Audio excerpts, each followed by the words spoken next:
Assalamualaikum warahmatullahi wabarakatuh. Halo teman-teman, gimana kabarnya? Sehat? Alhamdulillah, semoga kita sehat dan sehat. Sebelumnya, izinkan aku memperkenalkan diri. Kenalkan nama aku Aulia Safira Kaila.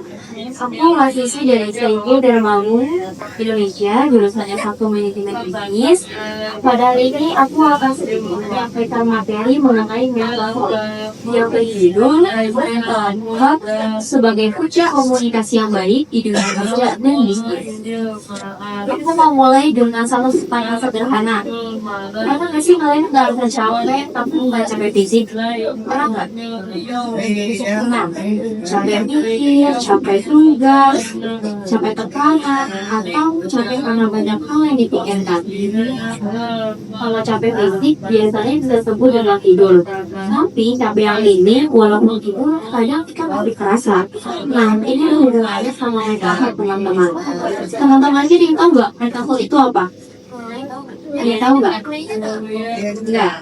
Mental health atau kesehatan mental adalah tentang kondisi pikiran, perasaan, dan emosi kita dalam kehidupan sehari-hari.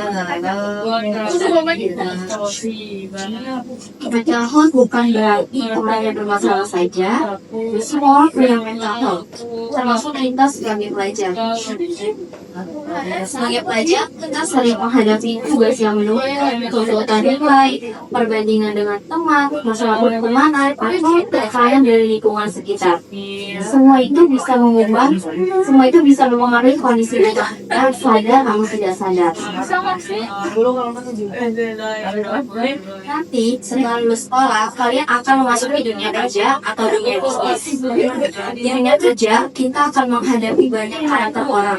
Ada atasan, ada rekan kerja, ada klien, atau tim kerja. Di sini mental health sangat berpengaruh, terutama dalam komunikasi. Orang dengan mental health yang baik biasanya bisa mengontrol emosi, bisa menyampaikan pendapat dengan sopan, dan bisa bekerja sama dengan baik. Sebaliknya, kalau mental kita sedang tidak sehat, komunikasi bisa menjadi masalah. Komunikasi bukan cuma soal berbicara. Kalau kita sehari-hari, kita juga pasti akan melakukan yang namanya komunikasi. Mau itu komunikasi secara langsung maupun secara tidak langsung. Karena secara langsung itu presentasi atau sebuah sedangkan komunikasi tidak langsung itu menggunakan body language atau bahasa tubuh seperti ekspresi wajah itu disebut dengan komunikasi teman-teman. Komunikasi bukan cuma soal bicara, tapi juga dengan cara menyampaikan pesan, cara bersikap, dan cara menghargai lawan bicara. Karena kalau kita sehat, emosi lebih stabil, pesan yang disampaikan lebih jelas, dan lingkungan kerja lebih jadi positif. Tapi kalau mental kita terganggu, komunikasi bisa dengan kasar, pesan tidak tersampaikan dengan baik, kerjanya menjadi tidak nyaman. Hal itulah yang sering menjadi penyebab konflik di dunia kerja, teman-teman. Supaya lebih gampang, aku kasih contoh dari kehidupan kita sehari-hari. Contoh yang pertama, ini lagi capek, banyak tugas, lalu ada guru yang lalu kita. Kalau mental tidak ada stabil, kita akan kesal, aku merasa contoh yang kedua, kelompok. Kalau ada teman yang mengerjakan yang salah, kalau mental kita tidak stabil, kita bisa menjalankan atau melakukan.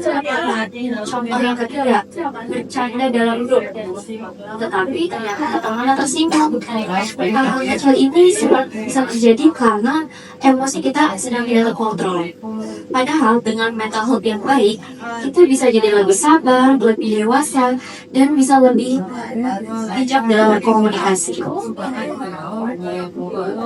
Menjaga mental health memberi banyak manfaat, di antaranya komunikasi jadi lebih efektif, kerjasama dalam tim lebih lancar, lebih profesional dalam bersikap, dan lebih bertanggung jawab terhadap tugas.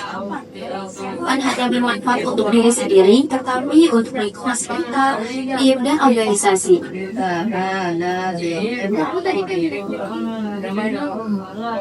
Oke teman-teman, sebagai penutup, bisa kita simpulkan bahwa mental health bukan hanya penting untuk kehidupan pribadi, tetapi juga sangat berpengaruh dalam dunia kerja dan komunikasi bisnis. Mental health yang baik membantu kita berkomunikasi dengan lebih baik, bekerja sama dalam tim, dan mempersiapkan diri menghadapi masa depan. Ingat satu hal ya teman-teman, masa depan bukan ditentukan oleh siapa yang paling sibuk, tetapi oleh siapa yang paling siap secara mental. Menjaga mental health bukan berarti kita itu lemah. Itu tanda kita berani untuk bertumbuh dan tidak menyerah pada tekanan. Jadi, sebelum mengejar sukses, pastikan mental kita kuat. Karena versi terbaik dari diri kita hanya bisa muncul dari mental yang sehat. Sekian materi yang bisa aku sampaikan pada hari ini.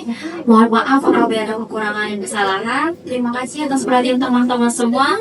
Assalamualaikum warahmatullahi wabarakatuh. One is the loneliest number that you'll ever do.